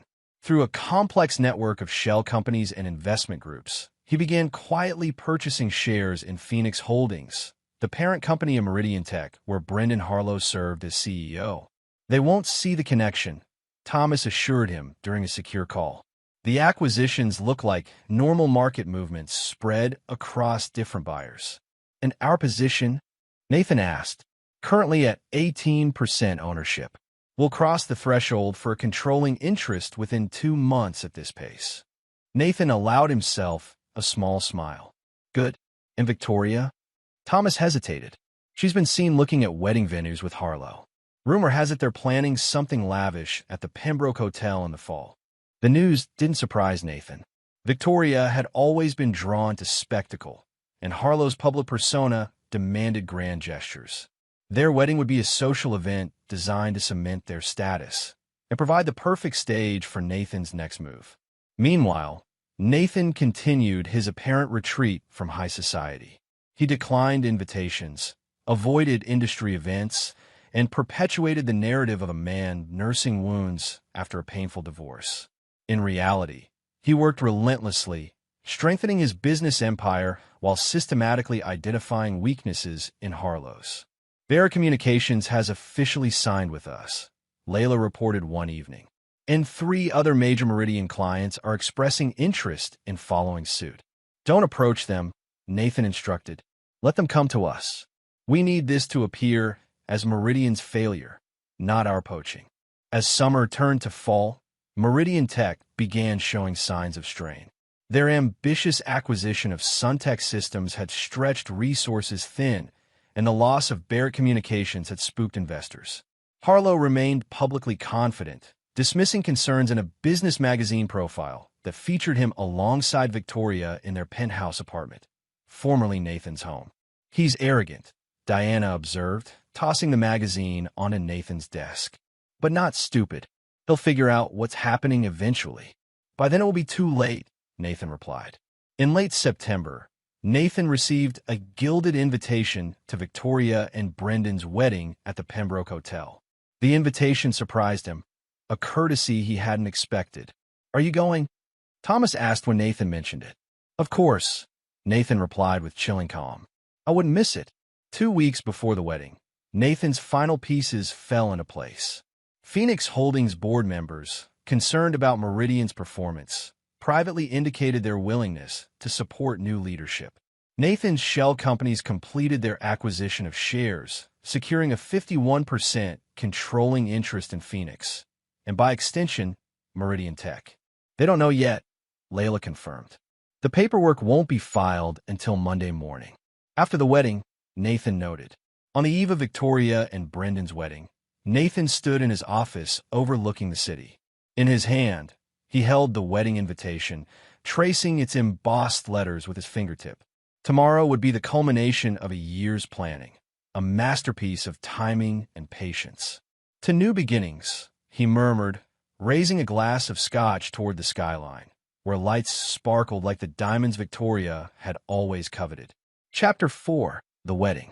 The Pembroke Hotel's grand ballroom glittered with champagne flutes and diamonds, a carefully curated guest list of 400 elite attendees bearing witness to Victoria Powell and Brendan Harlow's union. Crystal chandeliers cast golden light over ice sculptures and cascading flowers, a display of opulence that whispered of new money trying to announce itself. Nathan arrived precisely 30 minutes after the ceremony, slipping into the reception unnoticed while guests mingled during cocktail hour. He selected a glass of champagne from a passing server's tray and positioned himself near a marble column, observing the room like a field commander surveying a battlefield. Victoria looked radiant in a designer gown that probably cost more than what most people earned in a year. Brendan stood beside her, chest puffed with pride, accepting congratulations from a circle of admirers. Neither had noticed Nathan yet. "Didn't expect to see you here," came a voice to his right. Robert Powell, Victoria's father, approached with a tumbler of whiskey in hand. Despite his daughter's actions, the older man had maintained a cordial relationship with his former son-in-law. "Robert," Nathan nodded. "I was invited. Still, takes guts to show up at your ex-wife's wedding to the man she left you for." Nathan smiled thinly. "I've never lacked for courage." Robert studied him for a moment. "No, I suppose you haven't. For what it's worth, I think my daughter made a mistake."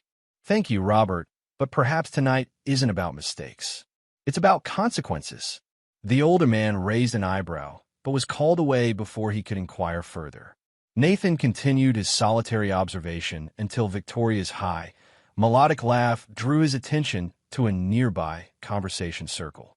Poor John, still working at that tiny firm. Victoria sneered to her assembled friends, not realizing Nathan stood within earshot. She'd spotted a former colleague across the room. "I tried to light a fire under him for years, but some men just lack ambition." Her friends tittered appropriately, while Brendan smirked with the smug satisfaction of a man who believed he'd won a competition. The group shifted, and suddenly Victoria locked eyes with Nathan. Surprise flickered across her face, quickly replaced by something else, uncertainty. Nathan raised his glass in silent acknowledgement before turning away. He made his rounds through the reception, speaking briefly with industry acquaintances, many of whom seemed surprised by his presence. Throughout it all, he felt Victoria's eyes following him, her laughter becoming more brittle each time he glanced in her direction. An hour into the reception, Nathan was examining a floral arrangement when a hand clapped his shoulder. "Mr. Reeves," Brendan Harlow's voice boomed with false joviality. "I didn't know you'd be here." Nathan turned slowly, his expression pleasant. "Why not?" he smiled. "I own the company." Confusion crossed Harlow's face. "You what?" "The hotel." "No, Brendan. Phoenix Holdings. Meridian Tech. Your company." The color drained from Harlow's face as comprehension dawned. "That's impossible. The majority shareholders are shell corporations." "My shell corporations." Nathan took a sip of champagne. "Effective Monday morning, I'll be announcing a restructuring of the executive team." Brendan's mouth opened and closed without sound. Across the room, Victoria had noticed their conversation and was moving toward them, her expression concerned. "What's going on?" she asked, reaching for Brendan's arm. "Is everything all right?" "Your husband was just discovering that he works for me now," Nathan replied calmly. "Or did, I should say. His services won't be required after today." Victoria turned pale, her eyes darting between the two men. "What is he talking about, Brendan?" Before Harlow could answer, a server appeared with fresh champagne. Nathan declined politely, then turned back to the stunned couple. "I won't take any more of your time. This is, after all, a celebration." His smile never reached his eyes. "Congratulations on your nuptials. I do hope you've saved some of that settlement money, Victoria. You're going to need it." As Nathan walked away, he heard Victoria's urgent whispers and Brendan's increasingly agitated responses. The first cracks had appeared in their perfect day, and by tomorrow, their world would shatter completely. Outside the ballroom, Layla waited in the hotel lobby. "Everything is prepared for Monday," she confirmed. "Excellent," Nathan replied. "And our friend at the financial press? They've received the anonymous tips about Meridian's financial irregularities. The story breaks at 6 a.m., just before markets open." Nathan nodded, satisfied. "Then let's leave the happy couple to enjoy what remains of their wedding night. Tomorrow begins a whole new chapter." Chapter 5, Fallout. Dawn broke over the city with brutal clarity, bringing with it the first waves of destruction Nathan had engineered. Financial news networks blared headlines about potential accounting irregularities at Meridian Tech, sending the company's stock into freefall before the opening bell.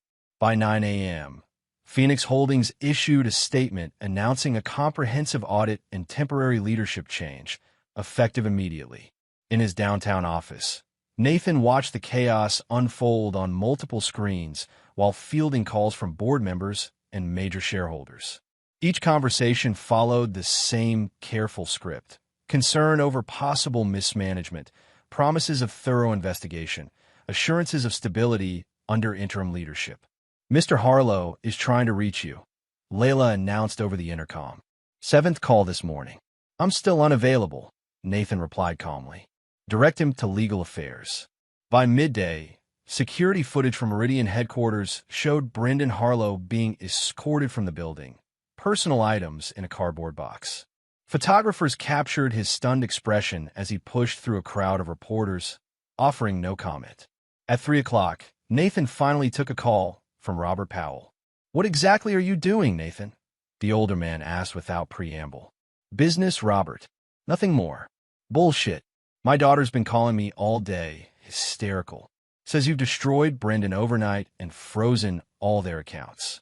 "I've merely assumed control of a company I legally purchased," Nathan replied.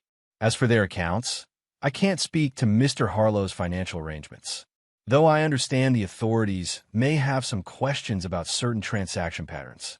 A long pause followed. "This isn't just business." "No," Nathan agreed. "It's consequences." That evening, Nathan's private elevator delivered him to the executive floor of Meridian Tech's headquarters. The space hummed with tension as teams of auditors and financial analysts combed through records under Layla's supervision. Nathan strode to what had been Brendan's corner office and surveyed the space that would soon be redecorated to his preferences. "Sir," a security officer appeared at the door. "Ms. Powell, Mrs. Harlow, is downstairs demanding access." "Send her up," Nathan instructed. Alone.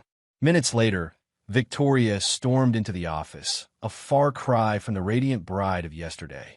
Her eyes were rimmed red, her designer outfit wrinkled. "You calculated, vindictive bastard," she hissed.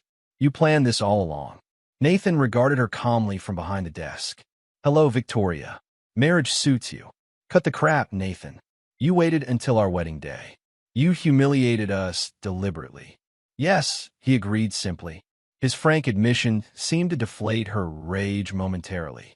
She sank into a chair across from him. "Why? Is this what you wanted? To see us suffer?" "This is merely the beginning," Nathan explained. "Brendan made enemies beyond me. The SEC has received anonymous tips about certain financial practices. The audit will likely uncover discrepancies." Victoria paled. "You can't do this. We just got married. We have plans." "Had plans," Nathan corrected. "Now you have consequences." "I'll fight you," she threatened. "I'll tell everyone what you're doing." "By all means," Nathan gestured expansively. "Tell them how your ex-husband legally acquired a company and discovered potential improprieties. That should make fascinating headlines alongside the wedding photos." Victoria stared at him, finally seeing the true Nathan Reeves. Not the moderately successful businessman she'd dismissed, but a strategic mastermind who'd orchestrated their downfall with surgical precision. "What do you want?" she finally asked, voice hollow. "Nothing from you," Nathan replied. "Not anymore. You chose your path, Victoria. Now you get to walk it all the way to its conclusion." After she left, Thomas arrived with a folder of documents. "The forensic accountants found what we expected. Harlow's been manipulating earnings reports for at least 3 quarters. Make sure the evidence is delivered to the appropriate authorities," Nathan instructed. "And the penthouse. Bank foreclosure proceedings begin tomorrow. Apparently, Harlow took out substantial loans against it that haven't been serviced." Nathan nodded, satisfaction coursing through him like a fine whiskey. The apartment that had once been his home, that Victoria had taken in the divorce, would soon belong to neither of them. Another piece of the life they'd built together erased. "There's something else," Thomas added hesitantly. Victoria's father called. "He wants a meet." "Set it up," Nathan replied. "I owe Robert that much." Chapter 6, Counterattack. A week after the wedding, Nathan sat across from Robert Powell in a private dining room at the Madison Club. The older man looked tired, the strain of his daughter's situation etched in new lines around his eyes. "She's a mess," Robert said without preamble. "They've moved into a hotel. Brendan's facing potential criminal charges. Their assets are frozen." Nathan cut into his steak. And she's still my daughter, damn it." Robert set down his fork. "Whatever she did to you, this level of destruction seems excessive." "I disagree," Nathan replied calmly. "Actions have consequences, Robert. Victoria chose hers. She made a mistake. She made a choice. Several, in fact. Each calculated to advance her interests at the expense of others." Nathan took a sip of water. "I'm simply responding in kind." Robert studied him for a long moment. "You're not the man I thought you were. I'm exactly the man I've always been. Victoria just never bothered to look beneath the surface." Nathan set his napkin aside. "I respect you, Robert, which is why I'm meeting you. But nothing will change the course I've set." As Nathan left the restaurant, his phone buzzed with a text from Layla. "Emergency at Meridian. Harlow trying to access servers remotely." 30 minutes later, Nathan strode into Meridian's IT department, where security personnel surrounded a nervous technician. "Explain," Nathan demanded. "Someone used executive credentials to attempt access to financial servers," the head of cybersecurity reported. "We tracked the IP address to Mr. Harlow's laptop." "What was accessed?" "Nothing. Our new protocols caught it immediately." Nathan nodded. "Double security. Change all access codes. And prepare a statement about potential corporate espionage for the morning press briefing." Later that evening, as Nathan reviewed reports in his home office, his security system alerted him to movement on his property. Surveillance cameras showed a familiar figure approaching his front door, Victoria, alone and slightly unsteady on her feet. When Nathan opened the door, the scent of expensive perfume mingled with whiskey greeted him. "Victoria, it's late." She pushed past him into the foyer. "You've won, okay? You've destroyed everything. Happy now?" Nathan closed the door. "What do you want?" "I want my life back." Her composure cracked, tears spilling down her cheeks. "Brendan's lawyers say he might go to prison. The penthouse is being foreclosed on. My credit cards are maxed out. My own friends won't take my calls because they're afraid of being associated with the scandal." "Those sound like problems you and Brendan should discuss," Nathan observed coolly. Victoria moved closer, her hand coming to rest on his chest. "It doesn't have to be this way, Nathan. We had something once. Maybe I made a mistake." Nathan caught her wrist as her fingers began loosening his tie. "Is that what this is? You think sleeping with me will fix your problems?" "I'm trying to make things right," she whispered, leaning in. Nathan stepped back. "No, you're trying to save yourself." "Again, you bastard," she hissed, mask dropping. "You think you're so much better?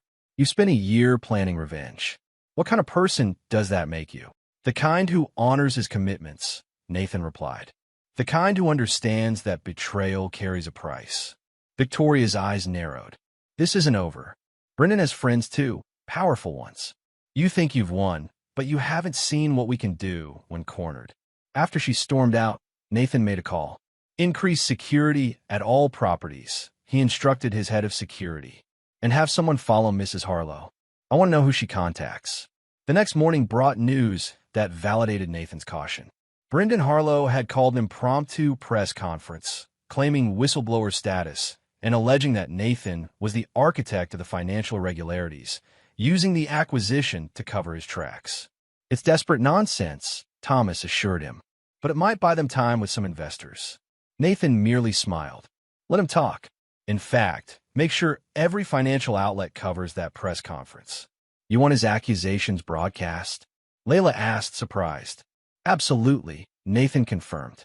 "Because this afternoon, we're releasing the contents of Harlow's private server, including emails planning the accounting fraud dating back months before our acquisition began."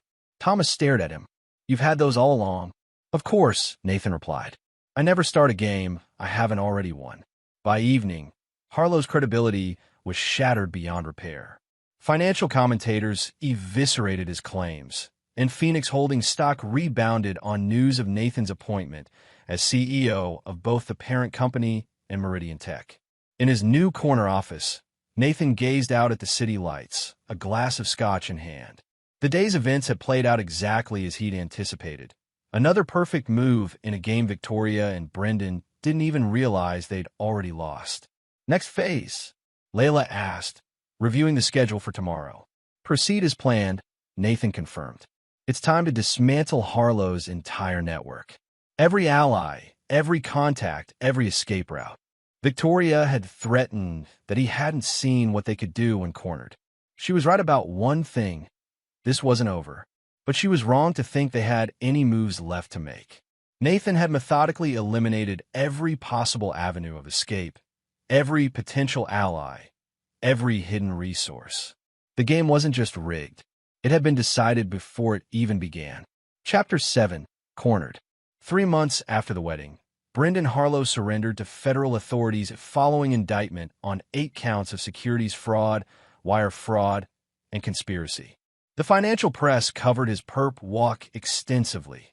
The once celebrated so, now hollow-eyed and defeated, led away in handcuffs while Victoria watched from the courthouse steps, alone and ashen-faced.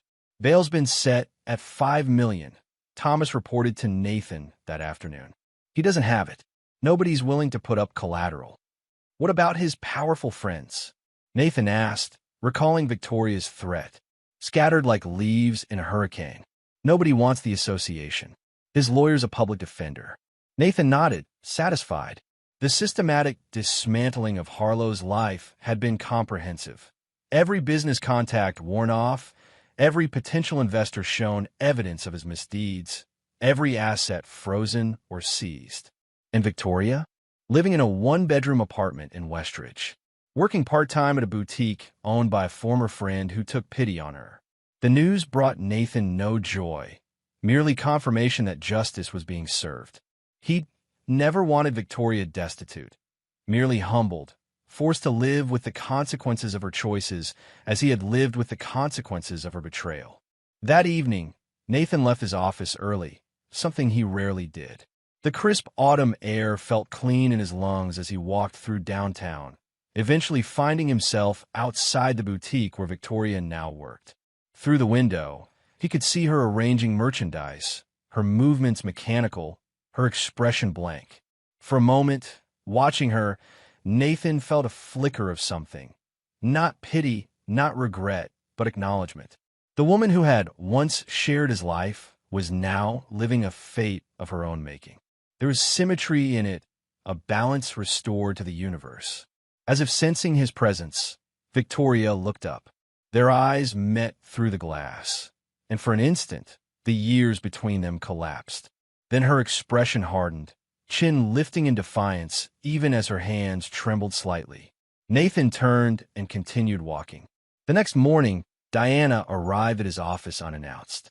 "I saw Victoria yesterday," she said without preamble, "at that little shop in Westridge. She looks terrible." "I'm aware," Nathan replied, not looking up from his work. "Is this enough yet, Nathan? She's suffered. Harlow's going to prison. You've made your point." Nathan finally raised his eyes to his sisters. "This isn't about making points, Diana. It's about consequences carried to their natural conclusion." "There's nothing natural about this," Diana argued. "You engineered every aspect of their downfall with cold precision. That's not justice, it's obsession." "Perhaps," Nathan conceded, "but it's my obsession to see through." Later that day, as Nathan reviewed quarterly projections, Layla interrupted with urgent news. Victoria Powell attempted to access the executive floor at Phoenix Holdings. Security stopped her, but she created a scene. Claimed she had evidence that would exonerate Harlow. Nathan's expression remained neutral. "What evidence?" "Unknown. She was escorted out before she could elaborate." "Have someone watch her more closely," Nathan instructed. "She's desperate, which makes her unpredictable." That night, Nathan's home security system alerted him again, this time capturing Victoria and a man he didn't recognize attempting to access his property from the service entrance. Security intercepted them before they reached the house. "The man is Alan Drake," his security chief reported an hour later. former IT director at Meridian who was terminated during restructuring. They had a laptop and portable drives. What were they after? Nathan asked. Drake claims Victoria told him you keep evidence in your home office that could clear Harlow, files showing you orchestrated the fraud and framed him. Nathan smiled thinly. Desperation indeed.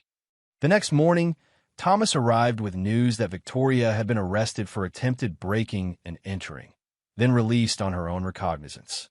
She's coming apart at the seams, Thomas observed. This won't end well, Nathan.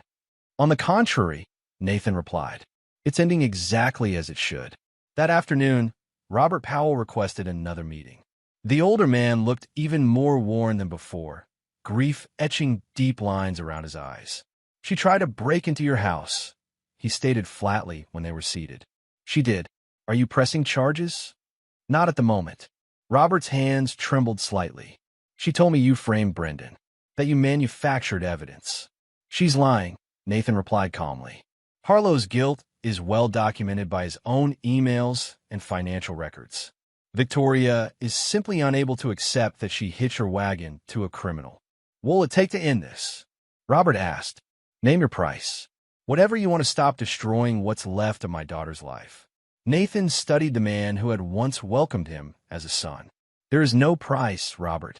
This ends when it ends, when every consequence has been paid in full. As Robert left, visibly defeated, Nathan felt no triumph. This wasn't about victory. It was about restoration of a moral order, about ensuring that those who believed themselves above accountability discovered its inescapable gravity. Chapter 8. Final Moves. 6 months after Brendan Harlow's arrest, his trial began. Nathan attended the opening arguments, sitting near the back of the courtroom as prosecutors outlined the case against the former CEO. Victoria sat in the front row, a pale shadow of her former self in a department store suit, watching as her husband was portrayed as a calculating criminal who had defrauded investors of millions. During a recess, Victoria approached Nathan in the hallway.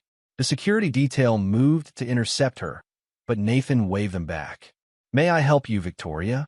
Her eyes, once bright with ambition, now burned with something darker. Why are you here? Haven't you done enough? Justice requires witnesses, Nathan replied. Someone should see it delivered. This isn't justice, she hissed. This is your vendetta. You used your money and influence to ensure Brendan couldn't mount a proper defense. Brendan ensured that himself by committing fraud, Nathan corrected. The evidence speaks for itself. Victoria stepped closer, lowering her voice. I'm going to testify. I'm going to tell everyone how you orchestrated all of this, how you manipulated the situation to exact revenge. Nathan remained impassive. You're welcome to try. Perjury carries significant penalties. It's not perjury if it's true. A distinction that requires evidence, Nathan noted, which you lack. As Victoria stalked back to the courtroom, Thomas joined Nathan. She seems determined. Desperation often resembles determination, Nathan observed, but lacks staying power. 2 days later, Victoria took the stand as a character witness for her husband. Under careful questioning from Harlow's public defender, she painted a picture of a dedicated businessman blindsided by corporate espionage and a vindictive ex-husband's machinations. When the prosecutor rose for cross-examination, everything changed. Mrs. Harlow, did you access your husband's private email account during your relationship? Victoria blinked in surprise. Occasionally, we shared passwords. And did you forward certain emails from that account to your personal email on March 15th of last year? Color drained from Victoria's face. I may have, for safekeeping. These emails. The prosecutor held up printed documents, including this exchange where Mr. Harlow explicitly discusses manipulating quarterly earnings reports with the CFO. Victoria's eyes darted to Brendan, who stared back in dawning horror. I don't recall specific. Mrs. Harlow, did you attempt to sell these emails back to Meridian Tech 3 weeks ago through an intermediary? The courtroom erupted in murmurs. The judge called for order as Victoria sat frozen on the stand. No, she finally whispered. We have recorded conversations indicating otherwise. The prosecutor continued relentlessly. Conversations where you offered to make evidence disappear for $2 million. By the time Victoria left the stand, her credibility was shattered. Brendan wouldn't look at her as she passed the defense table. The betrayer had been betrayed, a symmetry that Nathan appreciated as he watched from the gallery. That evening, as Nathan was preparing to leave his office, Layla announced an unexpected visitor, Diana, accompanied by Robert Powell. "This has gone far enough," Diana stated without preamble. "Victoria attempted suicide this afternoon." Nathan's expression remained neutral, though something flickered in his eyes. "Is she? She'll live," Robert interrupted, voice ragged. "No thanks to you. I'm not responsible for Victoria's actions," Nathan replied. "The hell you're not," Robert shot back. "You systematically destroyed everything in her life, drove her to desperation. She made choices, Robert. So did Harlow. I merely ensured they faced the consequences of those choices." Diana stepped forward. "This isn't you, Nathan. The brother I know isn't this cold." "Perhaps you never truly knew me," Nathan suggested. "Few people do." After they left, Nathan stood at his window for a long time, watching darkness settle over the city. Victoria's attempted suicide should have been merely another data point in the ledger of consequences. Instead, it disturbed the perfect equilibrium he'd maintained throughout his campaign of retribution. The next morning, Nathan directed his legal team to ensure Victoria received appropriate psychiatric care. It wasn't mercy, merely an adjustment to ensure the consequences remained proportional. Justice required calibration, not abandonment. 3 days later, the jury returned with a verdict, guilty on all counts. Brendan Harlow, once celebrated as a business visionary, now faced up to 20 years in federal prison. As he was led away, his eyes found Nathan in the gallery. There was no anger there, only a hollow recognition. One man acknowledging another who had bested him completely. Outside the courthouse, reporters swarmed Nathan for comment. "As the new CEO of Meridian Tech, what's your response to the verdict?" one shouted. Nathan faced the cameras calmly. "Justice has been served. Meridian's focus now is on rebuilding trust with our investors and clients through transparency and ethical leadership."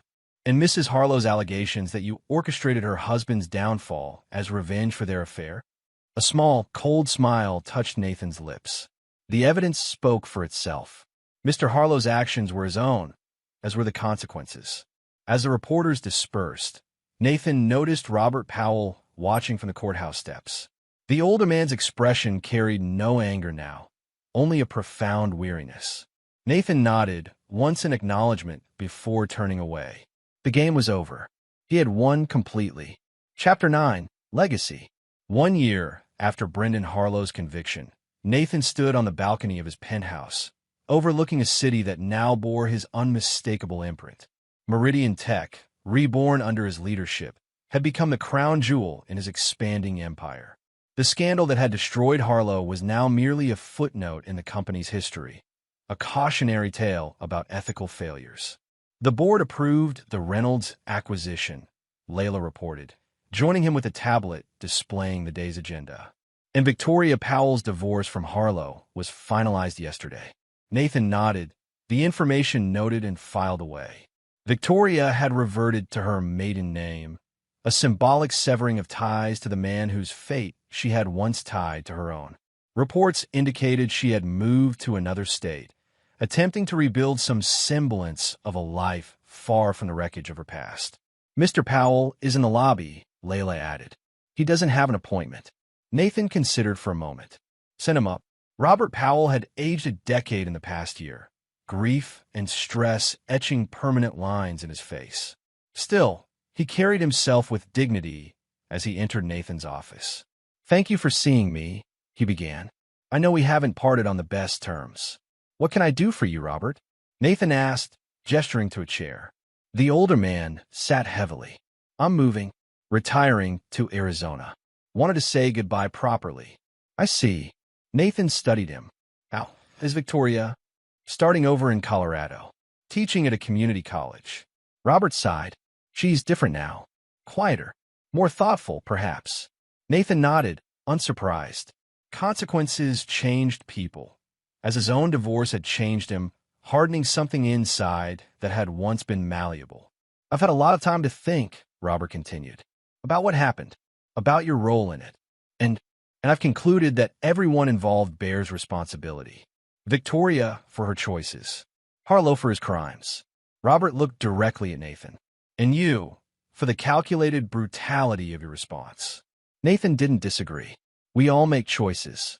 "That's just it," Robert said. "You didn't have to choose this path. You could have moved on, found happiness elsewhere. Instead, you dedicated years to destroying them." "Justice required nothing less," Nathan replied simply. Robert shook his head sadly. "That wasn't justice, Nathan. It was vengeance. And vengeance leaves nothing but ashes, including for the one who deals it." After Robert left, Nathan returned to the balcony, considering the old man's words. Was there truth in them? Had his pursuit of justice, of consequences, extracted a price from him as well? He dismissed the thought. Sentimentality was a luxury he'd abandoned long ago. The world operated on principles of action and consequence. He had simply ensured those principles were upheld. That evening, Thomas joined him for their monthly dinner, a tradition that had survived Nathan's transformation from betrayed husband to avenging architect. "I heard Victoria's moved to Colorado," Thomas mentioned casually. "Teaching English or something." So Robert said. Thomas studied his oldest friend. "Is it over now, Nathan?" "Truly over." "It was over the moment the verdict came down," Nathan replied. "Everything since has merely been